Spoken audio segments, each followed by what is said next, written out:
Jesus के पास खबर आई कि लजारस मर गया, तो जीसस भागे गए, उसकी कब्र से लजारस को उठा लिया और जिंदा कर दिया।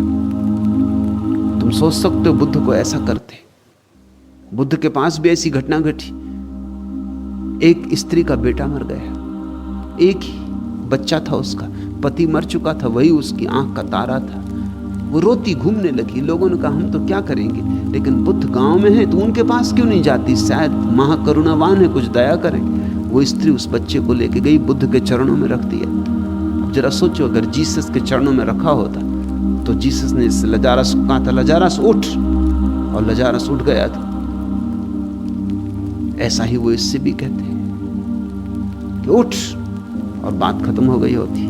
लेकिन बुद्ध ने क्या किया? बुद्ध ने उस स्त्री से कहा कि ठीक, तेरा बेटा जाग जाएगा, उठ आएगा, मगर एक काम तू पहले कर, थोड़े से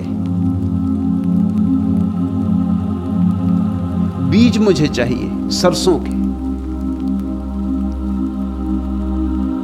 उसने कहा कि सरसों के बीज? आपको पता है ये गांव सरसों की ही खेती करता है, इस सारा गांव के खेत खलियान सरसों से ही भरे, कितने चाहिए?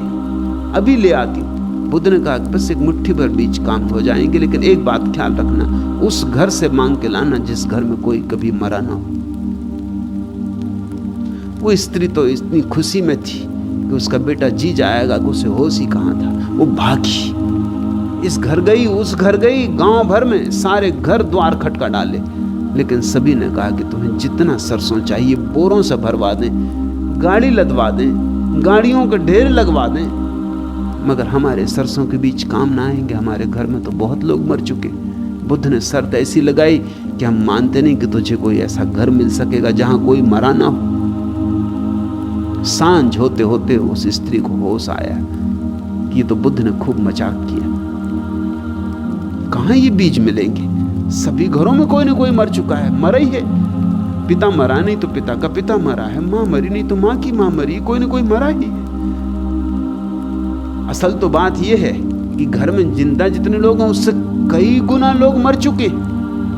तुम जरा सोचो तो, तुम हो, तुम्हारी पत्नी है, बच्चा है, 3 जन, लेकिन तुम जिस धारा से आए हो, तुम्हारे पिता, उनके पिता, उनके पिता, उनके पिता, बाबा आदम तक लौटो, फिर तुम्हारी माँ और उनकी माँ और उनकी माँ और उनकी माँ और मैया हवा तक लौटो। कितने लोग मर चुके, और तुम 3 बच्चे हो कुल। मृत्यु की कितनी लंबी श्रृंखला है, अनंत लोग मर चुके, तब कहीं तुम 3 हो, और तुम 3 भी अभी गए तभी गए, कोई ज्यादा देर टिकोगे नहीं। सांझ होते होते उसे गणित समझ में आ गया। उसे हंसी भी आई कि मैं भी कैसी पागल हूं, जब सभी को मर जाना है तो कोई मेरा बेटा बच थोड़ी जाएगा, सभी को मरना है। फिर अभी मरे कि कब मरे क्या फर्क पड़ता है, आज मरा कि कल मरा क्या फर्क पड़ता है। फिर अच्छा ही हुआ कि मेरा बेटा मेरे सामने मर गया, दुख मुझे उठाना पड़ा, अगर मैं मरती तो मेरे बेटे को दुख उठाना पड़ता, कोई ना कोई तो मरता। अच्छा ही हुआ कि मैंने दुख उठाया, मेरा बेटा तो शांति से मर गया। लौटी, बुद्ध के चरणों में गिर पड़ी। बुद्ध ने कहा कहां है वे बीज? उसने कहा आप छोड़ें वो बात, आपने भी खूब मजाक किया, ये भी कोई वक्त था मजाक करने का, मेरा बेटा मर गया। मगर अब वो हंस रही थी, और उसने कहा कि मुझे दीक्षा दें, क्योंकि मुझे ये बात समझ में आ गई, यहां तो मृत्यु ही मृत्यु है। इस मृत्यु के सागर में हम कैसे अमृत का अनुभव कर लें, इसका उपदेश दें। उसने बेटे की लाश की तरफ देखा भी नहीं, बुद्ध ने उसे दीक्षा दे दी, वो सन्यासिनी हो गई। अब जरा तुम सोचो फर्क, अगर कोई ईसाई मौजूद हो तो बुद्ध से कहेगा ये क्या कर रहे हैं आप, जीसस ने तो लजारस को जिंदा किया था, तो आप